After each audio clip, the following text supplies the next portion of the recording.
রোজায় দাম বাড়াবেন না, ব্যবসায়ীদের বললেন প্রধানমন্ত্রী। সিটি ইকোনমিক জোন সহ 11টি অর্থনৈতিক অঞ্চলের উদ্বোধন। সবার কাছে এই অনুরোধটা থাকবে যে সেই রোজায় যেন কোনো খাবার জিনিসের দাম না বাড়ে আর কোনো সংকট দেখা না দেয়। অবশেষে হাতির ঝিল থেকে হচ্ছে বিজিএমইএ। 12 এপ্রিল উত্তরায় চালু হচ্ছে নতুন ভবনের কার্যক্রম। দেখছিলেন প্রধান শিরোনাম। রাত 11টার সময় সঙ্গে আছি আমি ফয়সাল মোর্শেদ এবং আমি সজল মিত্র রিচার্ড। এবার অন্যান্য শীর্ষ সংবাদ। পহেলা বৈশাখে মঙ্গল শোভাযাত্রায় মুখোশ পরায় নিষেধাজ্ঞা। সন্ধ্যা 6টার আগে শেষ করতে হবে খোলা জায়গায় অনুষ্ঠান, বললেন স্বরাষ্ট্রমন্ত্রী। অভিযানে তথ্য দিতে রাজধানীর বহুতল ভবনগুলোর মালিকদের টালবাহানা, মিলছে নানা অসঙ্গতি। অধিকাংশেই নেই জরুরি বহির্গমন পথ। রাজধানীর গুলশানে মেয়াদ বাড়িয়ে ও লেবেল পাল্টে বিদেশি ব্র্যান্ডের নামে বিক্রি হচ্ছে চকলেট, আচার সহ নানা পণ্য। 3 প্রতিষ্ঠানকে 50 লাখ টাকা জরিমানা। এবং বৈরী আবহাওয়ায় রাজশাহীতে ঝরে পড়ছে আমের গুটি, শঙ্কায় বাগান মালিক। উদ্বিগ্ন হওয়ার কিছু নেই বলছেন গবেষকরা।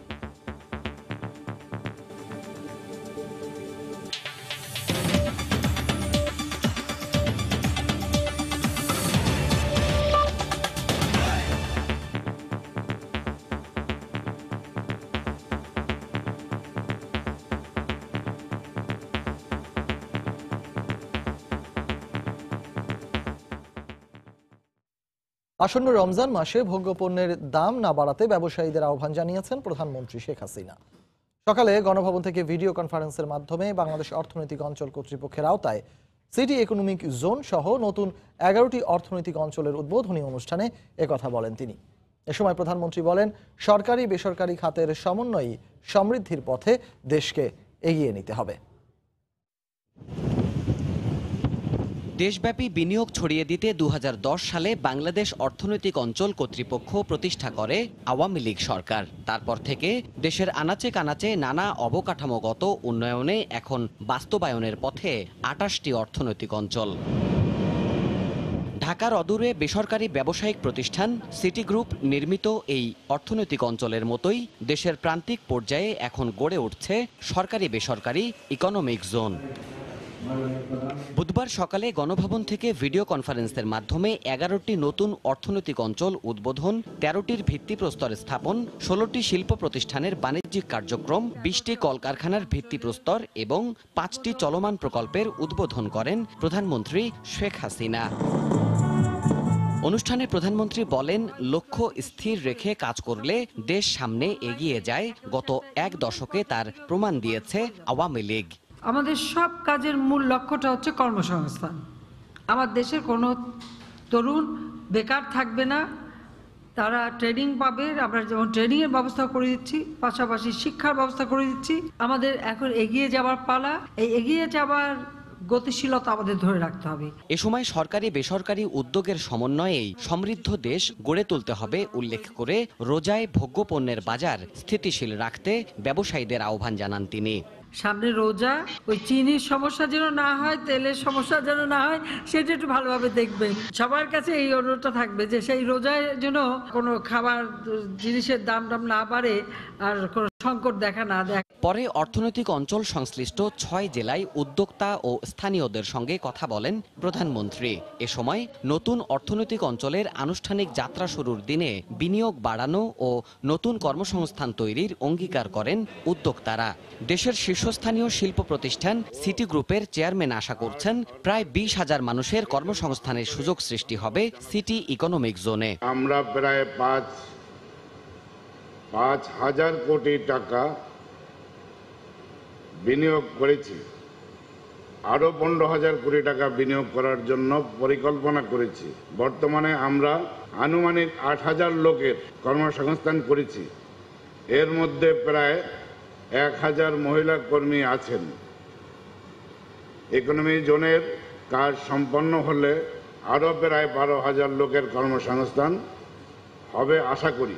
এছাড়া প্রতিটি অর্থনৈতিক অঞ্চলে ভূমির স্থানীয় মালিক ও প্রতিবন্ধীদের কাজের সুযোগ তৈরি করে দিতে বিনিয়োগকারীদের নির্দেশ দেন সরকার প্রধান। প্রত্যেকটা ইকোনমিক জোনে ইন্ডাস্ট্রিতে কেউ না কেউ প্রতিবন্ধীদের চাকরি ব্যবস্থা করে দেবে। দেবাশিস রায়, সময় সংবাদ, ঢাকা। অবশেষে হাতিরঝিল থেকে সরে যাচ্ছে তৈরি পোশাক শিল্প মালিকদের শীর্ষ সংগঠন বিজিএমইএ এর সকল কার্যক্রম। উদ্বোধন করা হয়েছে উত্তরার নতুন ভবন। দুপুরে গণভবন থেকে ভিডিও কনফারেন্সের মাধ্যমে উত্তরায় বিজিএমইএ এর নতুন ভবন উদ্বোধন করেন প্রধানমন্ত্রী। দ্রুত ভবন স্থানান্তর করায় ধন্যবাদ জানিয়ে প্রধানমন্ত্রী বলেন, আদালতের রায় মানতে হবে। অবশেষে আদালতের নির্দেশ মেনে হাতিরঝিল থেকে সরে যাচ্ছে তৈরি পোশাক শিল্পর মালিকদের সংগঠন বিজিএমইএ ভবনের সকল কার্যক্রম। 2011 সালে আদালত থেকে ভবনটি হাতিরঝিলের 20 ফোড়া আখ্যা দেওয়ার পরও আইনি লড়াই চালিয়ে যায় বিজিএমইএ। বারবার সময় বাড়িয়েও শেষ রক্ষা হয়নি, তাই 12 এপ্রিল সবশেষ বেঁধে দেওয়া সময়ের আগেই নতুন ভবনের যাত্রা শুরু। উত্তরার 17 নম্বর সেক্টরের নতুন ভবন থেকে উদ্বোধনী অনুষ্ঠানে যোগ দেন বিজিএমইএ নেতৃবৃন্দ ও পোশাক শিল্পের ব্যবসায়ীরা। এ সময় প্রধানমন্ত্রীর কাছে 5% হারে রফতানিতে নগদ সহায়তা চান তারা। আমাদেরকে আর কেউ বলতে পারবে না যে আমরা অন্যায়ভাবে কোথাও আছি, এবং যদিও আমরা ওখানে অন্যায়ভাবে ছিলাম না, আমি কখনো বিশ্বাস করি না, স্বীকারও করি না। আমাদের প্রতিটা ফ্যাক্টরি কিন্তু আজকে লসে চলতেছে। অতএব আমি আপনার কাছে অনুরোধ করব, আমাদেরকে অন্ততপক্ষে আগামী 1 বছরের জন্য 5% হারে যারা আলটিমেট এক্সপোর্ট করে তারা যেন নগদ সহায়তা পায়। ভিডিও কনফারেন্সের মাধ্যমে বিজিএমইএ প্রতিনিধিদের সঙ্গে কথা বলেন প্রধানমন্ত্রী। এরপর 110 কাঠার ওপর নির্মিত নতুন ভবনের উদ্বোধন করেন। এ সময় অর্থনীতিকে শক্তিশালী করতে ব্যবসায়ীদের আহ্বান জানান তিনি। যে ভবনটা এখন হাইকোর্টের রায় এটা পরিত্যক্ত করতে হচ্ছে, ওই জমিটাও কিন্তু আমার দেয়া ছিল, কিন্তু ওই জায়গায় নয়। ঠিক সোনারগাঁ হোটেলের সাথে মিল রেখেই ওখানে আমরা জায়গা দিয়েছিলাম। আর তখন কিন্তু আমার একটা অনুরোধও ছিল ঠিক ওই জায়গাটাই যেন করা, কোনো মতে যেন ভবনটা খালের ভিতরে না যায়। বেসরকারি খাতকে সবথেকে বেশি গুরুত্ব আমি দিয়েছি এবং প্রতিটি খাতই উন্মুক্ত করে দিয়েছি যাতে আরও বেশি ব্যবসা বাণিজ্য হয়। 13 তলা বিশিষ্ট বিজিএমইএ কমপ্লেক্সের পূর্ব পশ্চিম ভবনের মাঝখানে থাকবে 550 আসনের একটি মিলনায়তন। পশ্চিম ভবনের 4র্থ তলায় থাকবে একটি সুইমিং পুল। এছাড়া একটি প্রদর্শনী কেন্দ্র সহ আধুনিক নির্মাণের সব সুবিধা রাখা হয়েছে এই কমপ্লেক্সে। 12 এপ্রিল থেকে 3য় ও 4র্থ তলায় বিজিএমইএ অফিস কার্যক্রম শুরু করবে। সব জল্পনা কল্পনার অবসান ঘটিয়ে দীর্ঘ মামলা নিষ্পত্তির পর হাতিরঝিল প্রকল্পটি কলঙ্কমুক্ত হতে যাচ্ছে বিজিএমইএ ভবন নামে বিস্ফোরণের হাত থেকে। নতুন ভবনের কাজ চলছে দ্রুতই, এখন পুরাতন ভবন অপসারণের কাজ বাকি। সানবীর রূপল, সময় সংবাদ, ঢাকা। পহেলা বৈশাখে মঙ্গল শোভাযাত্রায় মুখোশ পরা যাবে না। সন্ধ্যা 6টার আগে শেষ করতে হবে উন্মুক্ত স্থানের অনুষ্ঠান। দুপুরে সচিবালয়ে পহেলা বৈশাখের নিরাপত্তা সংশ্লিষ্ট বৈঠকের পর ব্রিফিংয়ে একথা জানান স্বরাষ্ট্রমন্ত্রী আসাদুজ্জামান খান কামাল। পহেলা বৈশাখে এখন পর্যন্ত নাশকতা আশঙ্কার কোনো খবর গোয়েন্দা সংস্থার হাতে নেই বলেও জানান মন্ত্রী। এরকম কোনো সংবাদ পাইনি। তো আমাদের নিরাপত্তা বাহিনী সবসময় প্রস্তুত থাকবে এবং তারা যে কোনো চ্যালেঞ্জ মোকাবেলার জন্য তারা প্রস্তুত থাকবে। বাংলা নববর্ষ সম্পর্কে অপপ্রচার রোধে ফেসবুক, টুইটার সহ সামাজিক যোগাযোগ ব্যবস্থা মনিটর করা হবে। আমাদের ফায়ার সার্ভিসে আমাদের মাননীয় প্রধানমন্ত্রীর পরিকল্পনা রয়েছে, ফায়ার সার্ভিসে সেই বিশেষ ধরনের হেলিকপ্টার তারা ক্রয় করবে যাতে করে রেস্কিউ এবং এই অগ্নি নির্বাপন দুটোই হবে। অগ্নি নিরাপত্তার তথ্য সংগ্রহের কাজে গিয়ে রাজধানীর বহুতল ভবনগুলোতে মিলছে নানা অসঙ্গতি। মূল নকশা তোয়াক্কা না করে নির্মিত হয়েছে একটি ভবন, রাখা হয়নি জরুরি বহির্গমন পথও। আবার 18 তলা ভবনের অনুমোদন থাকলেও তৈরি করা হয়েছে 22 তলা। ভবন মালিকদের আশ্বাস, এবার খুঁজবে সব অসঙ্গতি। আজও বেশ কয়েকটি ভবনে সতর্কতার নোটিশ দিয়েছে ফায়ার সার্ভিস। সুবিশাল অট্টালিকা যেন মেতেছে আকাশ ছোঁয়ার নেশায়। রাজধানীর কামাল আতাতুর্ক সড়কের এই বাণিজ্যিক ভবনগুলো কেবল ব্যবসার কথা মাথায় রেখেই নির্মিত। তথ্য সংগ্রহের তৃতীয় দিনে অভিযান চলে জোন 4-এ। আগুনে পোড়া এফআর টাওয়ারের ঠিক পাশের ভবন আহমেদ টাওয়ার এখনো দিতে পারেনি মূল নথি, নেই পর্যাপ্ত সিঁড়ি। অপর পাশে 3টি ভবন পেরিয়ে ব্লু ওশনে নেই জরুরি বহিরাগমন ব্যবস্থা, মানা হয়নি মূল নকশা। শুধু এখন উপরের ছাদে যে রুম আছে সব আমরা ড্যামেজ করতেছি। ফুটপাতের উপর দখল চলে আসছে এবং কোনো ভবনে যেখানে সিঁড়ি এবং লিফট দেখানো আছে, সেখানে কোনো সিঁড়ি বা লিফট নেই। পাশের ভবন ইকবাল টাওয়ার, রাজুকের অনুমোদন 18 তলার, আর ভবন 22 তলা ছাড়িয়ে 23-এর পথে। মালিকপক্ষের দাবি রয়েছে আগুন নেভানোর সুব্যবস্থা, অথচ নেই জরুরি বহিরাগমন পথ।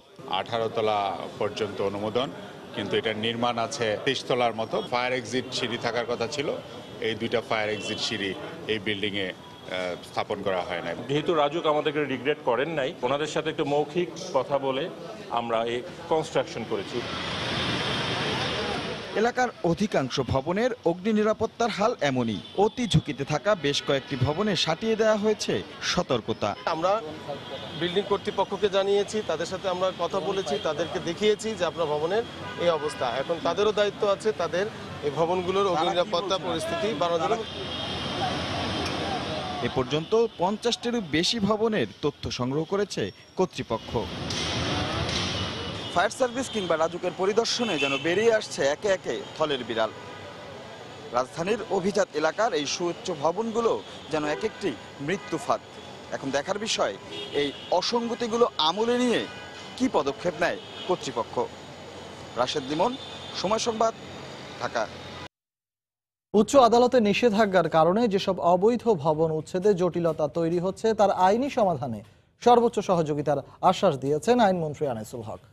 সকালে সচিবালয়ে ভারতীয় হাইকমিশনার রিভা গাঙ্গুলি দাসের সঙ্গে সৌজন্য সাক্ষাৎ শেষে সাংবাদিকদের প্রশ্নের জবাবে তিনি আরও জানান, আপোষযোগ্য মামলা আদালতের বাইরে নিষ্পত্তির ব্যাপারে অনুশাসন আসবে শিগগিরই। আমার সাথে গণপূর্ত মন্ত্রী মহোদয়ের কথা হয়েছে, তাকে আমি বলেছি যে যখনই আমার প্রসিকিউশন টিম, অ্যাটর্নি জেনারেল অফিসের সাহায্য লাগবে এই সব মামলা দ্রুত নিষ্পত্তি করার জন্য আমরা সকল সহায়তা। গণমাধ্যমকে নিয়ন্ত্রণ করে সরকার জনগণের মধ্যে বিভ্রান্তি ছড়ানোর চেষ্টা চালাচ্ছে বলে অভিযোগ করেছেন দলের মহাসচিব মির্জা ফখরুল ইসলাম আলমগীর। দলের নেতা কর্মীদের বিভ্রান্ত না হওয়ার পরামর্শ দিয়ে আন্দোলনের জন্য প্রস্তুত হওয়ার আহ্বান জানান তিনি। 90-এর দশকের ছাত্র নেতাদের নিয়ে জাতীয় প্রেস ক্লাবে আয়োজিত আলোচনা অনুষ্ঠানে তিনি একথা বলেন। এই মিডিয়া এখন নিয়ন্ত্রিত মিডিয়া। আপনারা লক্ষ্য করে দেখবেন যেখানে বিরোধী দলের খবর এখন সবচেয়ে কম ছাপা হয় 3য় পৃষ্ঠায় বা 4র্থ পৃষ্ঠায়। আপনাদের প্রিয় ইলেকট্রনিক মিডিয়া, এখানে 1 সেকেন্ড 2 সেকেন্ড আপনাদের খবর দেওয়া হয়। এই সরকারের অপচেষ্টা হচ্ছে যে জনগণকে বিভ্রান্ত করে, যারা জনগণকে শক্তি নিয়ে এগোতে চায় তাদেরকে বিভ্রান্ত করা। আজকে আমাদের মধ্যে বিভ্রান্তি সৃষ্টি করার চেষ্টা করা হচ্ছে বিভিন্নভাবে। আমাদের উচিত হবে যে কোনো সময়ে যে কোনো লড়াইয়ে যেন অংশ নিতে পারে তার জন্য নিজেকে তৈরি করা, প্রস্তুত করা। প্যারোলে মুক্তির বিষয়ে বেগম জিয়া এবং তার পরিবারের পক্ষ থেকে কোনো আবেদন করা হয়নি বলে জানিয়েছেন তার আইনজীবীরা। সরকারের পক্ষ থেকেও এ বিষয়ে কোনো প্রস্তাব দেয়া হয়নি। বিচার বিভাগের উপর সরকারের হস্তক্ষেপের কারণে আইনি প্রক্রিয়ায় মুক্তি বিলম্বিত হচ্ছে বলে অভিযোগ তাদের। দুপুরে সুপ্রিম কোর্ট বারে এক ব্রিফিংয়ে কথা বলেন তারা। বেগম খালেদার পক্ষ থেকে বা তার পরিবারের পক্ষ থেকে কোনো দরখাস্ত প্যারোলের জন্য দেওয়া হয়নি, আর সরকার থেকে কোনো প্রস্তাব এখনো দেওয়া হয়নি। এটা কি কারণে পত্রপত্রিকা আসছে, কারা আনতেছে আমরা জানি না। আইনগতভাবে লড়ে যাচ্ছি। আমরা বেল পেয়ে বলেছিলাম বেগম খালেদা জিয়ার বিরুদ্ধে আর কোনো মামলা নাই, তার মুক্তি পেতে কোনো বাধা নাই, কিন্তু তারপরেই আবার একটা মামলায় সৌন অ্যারেস্ট আসে। তাহলে পরে বুঝতে হবে সরকারের সদিচ্ছা নাই। রাজধানীর অভিজাত এলাকা গুলশানে বাসা ভাড়া নিয়ে তৈরি হচ্ছে বিদেশি নকল পণ্য। বিদেশি নামী ব্র্যান্ডের আড়ালে তৈরি করা হচ্ছে নিম্নমানের নকল পণ্য। মেয়াদবিহীন পণ্যে নতুন সিল দেয়া, অবৈধভাবে বাজারজাত করা সহ বিভিন্ন অভিযোগে 3টি প্রতিষ্ঠানকে 50 লাখ টাকা জরিমানা করে র্যাবের ভ্রাম্যমাণ আদালত। এছাড়া 2 জনকে দেয়া হয় 1 বছর করে কারাদণ্ড। এই মেশিনের মাধ্যমে পণ্যের গায়ে বসানো হচ্ছে মেয়াদের সিল। মেয়াদ শেষ হয়ে গেলেও ইচ্ছেমতো তারিখ বসানোর জন্য রয়েছে এমন স্বয়ংক্রিয় সংখ্যা। এছাড়া বিভিন্ন বিদেশি দামি ব্র্যান্ডের প্যাকেট রয়েছে এমন সিলও। এভাবেই ঘরের মধ্যে বসে অবৈধভাবে তৈরি করা হচ্ছে আন্তর্জাতিক মানের সব পণ্য। রাজধানীর অভিজাত এলাকা গুলশানে বাসা ভাড়া নিয়ে তৈরি হচ্ছে এসব পণ্য। বুধবার দিনভর র্যাবের ভ্রাম্যমাণ আদালত ও বিএসটিআই এর যৌথ অভিযানে ধরা পড়ে এমন অনিয়মের চিত্র। র্যাব জানায় জেকে মার্কেটিং নামের এই প্রতিষ্ঠানটি বিভিন্ন চকলেট, আচারে বিদেশি নামি দামি ব্র্যান্ডের লেবেল লাগিয়ে বাজারজাত করত। এ সময় প্রতিষ্ঠানটির মালিক ও কর্মচারীকে 1 বছরের জেল ও 10 লাখ টাকা জরিমানা করে ভ্রাম্যমাণ আদালত। প্রায় 10টা পণ্য আমাদের ম্যানুয়ারি প্রোডাক্ট আছে যেগুলোতে আমরা কোনো এক্সপায়ার ডেট ঠিকভাবে পাই নাই। থাইল্যান্ডের বেশ কিছু প্রোডাক্ট তারা এখানে নকল করছে একটি বিষয়, আর দ্বিতীয়ত হচ্ছে তার অন্যান্য প্রোডাক্টের ক্ষেত্রে তারা মেয়াদ উত্তীর্ণের তারিখ দেওয়ার ক্ষেত্রে একটা জালিয়াতি করেছে। যে পণ্যটা মেয়াদ উত্তীর্ণের তারিখ হচ্ছে মার্চ 2019 সালে, সেটি হচ্ছে তারা মেয়াদ বাড়িয়ে দিয়ে তারা হচ্ছে কি অগাস্ট 2019 করে দিচ্ছে, এরকম বেশ টেম্পারিং করেছে। তো এবং তাদের সকল প্রোডাক্টই কাজটি করেছে। তো এই অপরাধের কারণে এই প্রতিষ্ঠানকে 10 লক্ষ টাকা জরিমানা এবং 2 জনকে 1 বছর বিনাশ্রম কারাদণ্ড করা হয়েছে। এর আগে মেয়াদবিহীন পণ্যে নতুন মেয়াদের সিল লাগানো, বিএসটিআই এর অনুমোদন ছাড়া পণ্য বাজারজাত করার দায়ে 38 লাখ টাকা জরিমানা করা হয় মাওলা ট্রেডার্স নামের সরবরাহকারী প্রতিষ্ঠানকে। ভিনেগার রয়েছেন, তারপরে কিছু মাশরুম আইটেম, আরও বেশ কয়েকটা আইটেম রয়েছে যে আইটেমগুলি আসলে এখানে মেয়াদ উত্তীর্ণ হয়ে যাওয়ার পরে তারা 1 বছরের মেয়াদ বাড়িয়ে দিয়েছে, নতুন করে দিন তারিখ লাগিয়ে দিয়ে, যদিও কার্টুনের গায়ে কিন্তু লেখা রয়েছে এক্সপায়ার। এছাড়া কাপড়ের রং খাবারে মেশানোর অপরাধে রাতুল স্টোরকে 2 লাখ টাকা জরিমানা করে ভ্রাম্যমাণ আদালত। তোহা খান তামিম, সময় সংবাদ, ঢাকা। মৌসুমের শুরু থেকে কখনো কুয়াশা, আবার কখনো কড়া রোদ, মাঝে মধ্যে শিলাবৃষ্টি। আবহাওয়ার এমন বৈরী আচরণে রাজশাহীর বাগানগুলোতে ঝরে পড়ছে আমের গুটি। তাই আম উৎপাদনের প্রত্যাশিত লক্ষ্য পূরণ নিয়ে শঙ্কায় বাগান মালিকেরা।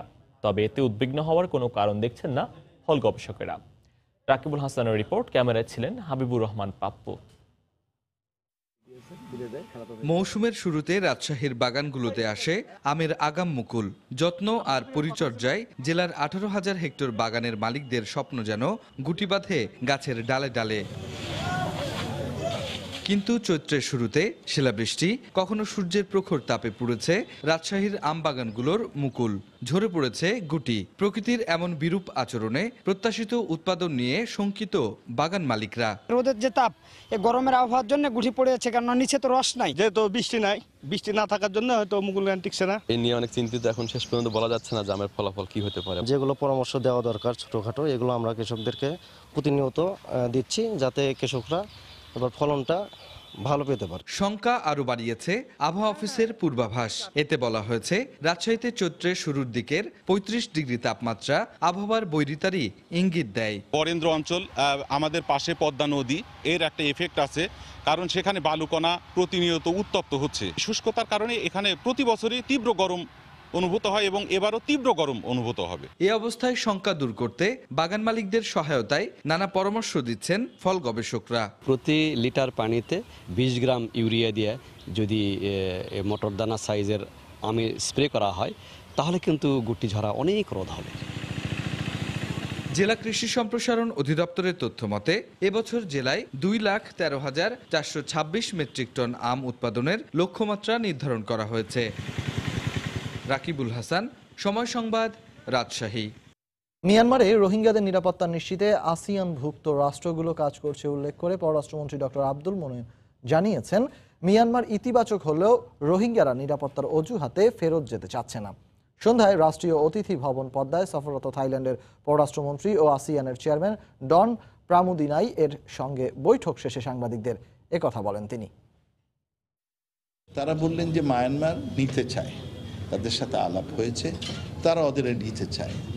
তবে আমরা তাদের বললাম যে এটা যত তাড়াতাড়ি পারে নেওয়া উচিত, কারণ অনেক দিন থাকলে আমাদের ভয় যে সেখানে পকেটস অফ র্যাডিক্যালিজম হতে পারে। তা আমরা ওনাদের বলেছি যে আপনারা এনশিওর করেন যে ওখানে যে কন্ডিউসিভ এনভায়রনমেন্ট তৈরি করা, সেগুলো তৈরি করেন। ওখানে আপনারা সেফটি অ্যান্ড সিকিউরিটিটা নিশ্চিত করেন আসিয়ান সদস্য সমূহ রাষ্ট্রগুলো মিলে, আর তখন এগুলো যেতে পারে। আমাদের এই রোহিঙ্গার উপরে বিশেষভাবে আলোচনা হলো এবং আমরা আলোচনায় মনে হয় কিছুটা আশাবাদ। চট্টগ্রামে সিটি মেয়র আজম নাসির উদ্দিনের হাতে গৃহায়ন ও গণপূর্ত বিভাগের এক সহকারী প্রকৌশলী লাঞ্ছিত হওয়ার ঘটনায় মুখোমুখি অবস্থানে নিয়েছে সরকারের দুটি সংস্থা। দুপক্ষই পাল্টাপাল্টি কর্মসূচি পালন করে। গৃহায়ন কর্তৃপক্ষ কাজের নিরাপত্তা এবং সিটি কর্পোরেশন কর্তৃপক্ষ প্রকৌশলীকে প্রত্যাহারের দাবি জানিয়ে এই কর্মসূচি পালন করে। প্রকৌশলীকে লাঞ্ছিত করাকে যৌক্তিক দাবি করে বুধবার সকালে চট্টগ্রাম প্রেস ক্লাবের সামনে মানববন্ধন করেন সিটি কর্পোরেশনের কাউন্সিলর, কর্মকর্তা, কর্মচারী ও ঠিকাদাররা। এ সময় কাউন্সিলররা গৃহায়ন ও গণপূর্ত বিভাগের প্রকৌশলী আশরাফুজ্জামান পলাশকে প্রত্যাহার করা না হলে বৃহস্পতিবার থেকে শনিবার পর্যন্ত নগরীর 41টি ওয়ার্ডের সকল কার্যক্রম বন্ধ রাখার ঘোষণা দেন। ড্রেনটা আছে, ড্রেনটা প্রশস্ত করতে হবে এবং ড্রেন প্রশস্ত করলে জলবদ্ধতা আমরা রক্ষা পাবো। উনি বলল আমি 1 ফুট জায়গা দিতে পারবো না, উনি কে জায়গা দেওয়ার? আগামী বৃহস্পতিবার কাউন্সিল অফিস বন্ধ থাকবে, শুধু আমাদের কনজারভেশন ডিপার্টমেন্টের কাজ চলবে। শনিবারে মানুষের কাজ করার জন্য আমরা সেই কাউন্সিল অফিস খোলা রাখি, আমরা শনিবারে বন্ধ রাখবো। অপরদিকে প্রকৌশলীকে লাঞ্ছিত করার প্রতিবাদ ও বিচার দাবিতে নগরীর নাসিরাবাদের কার্যালয়ের সামনে দ্বিতীয় দিনের মতো কলম বিরতি ও মানববন্ধন করেন গৃহায়ন ও গণপূর্ত বিভাগের কর্মকর্তা ও কর্মচারীরা। এবং মেয়র মহোদয়ের সাথে আমার প্রকৌশলী আশরাফুজ্জামান পলাশ যেহেতু সংশ্লিষ্ট দায়িত্বটা পালন করে, তাকেই বলা হয় যে তুমি এটার ভালো ব্রিফিংটা দাও। সেই ব্রিফিং দিতে গিয়ে এক পর্যায়ে উনি উত্তেজিত হয়ে যান এবং তাকে শারীরিকভাবে লাঞ্ছিত করেন। চট্টগ্রাম নগরীর হালি শহরে গৃহায়ন কর্তৃপক্ষ একটি ড্রেনের কাজ বন্ধ করে দেয় সোমবার সন্ধ্যায় নগর ভবনের সম্মেলন কক্ষে বৈঠক করে দুই পক্ষ। এ সময় মেয়র কর্তৃক সহকারী প্রকৌশলী আশরাফুজ্জামান পলাশকে শারীরিকভাবে লাঞ্ছিত করার অভিযোগ করে গৃহায়ন কর্তৃপক্ষ। শফিকুল আলম, সময় সংবাদ, চট্টগ্রাম। রাত 11টার সময়ের পর্যায়ে শীর্ষ সংবাদ জানিয়ে দিচ্ছি আরেকবার। রোজায় দাম না বাড়াতে ব্যবসায়ীদের প্রধানমন্ত্রীর আহ্বান। সিটি ইকোনমিক জোন সহ 11 অর্থনৈতিক অঞ্চলের উদ্বোধন। অবশেষে হাতির ঝিল থেকে সরছে বিজিএমইএ। পহেলা বৈশাখে মঙ্গল শোভাযাত্রায় মুখোশ পরায় নিষেধাজ্ঞা। সন্ধ্যা 6টার আগে শেষ করতে হবে খোলা জায়গায় অনুষ্ঠান, বললেন স্বরাষ্ট্রমন্ত্রী। অভিযানে তথ্য দিতে রাজধানীর বহুতল ভবনগুলোর মালিকদের টালবাহানা, মিলছে নানা অসঙ্গতি।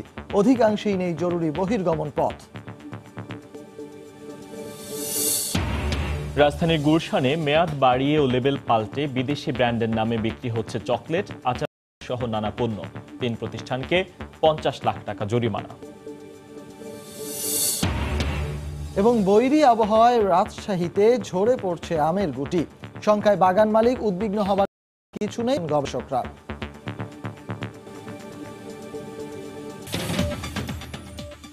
এই ছিল রাত 11টার মহাশয়। আপনার মোবাইলের সময় সংবাদ দেখতে ও সকল খবর পেতে ডাউনলোড করুন সময় অ্যাপ। আর সঙ্গে থাকুন সময়।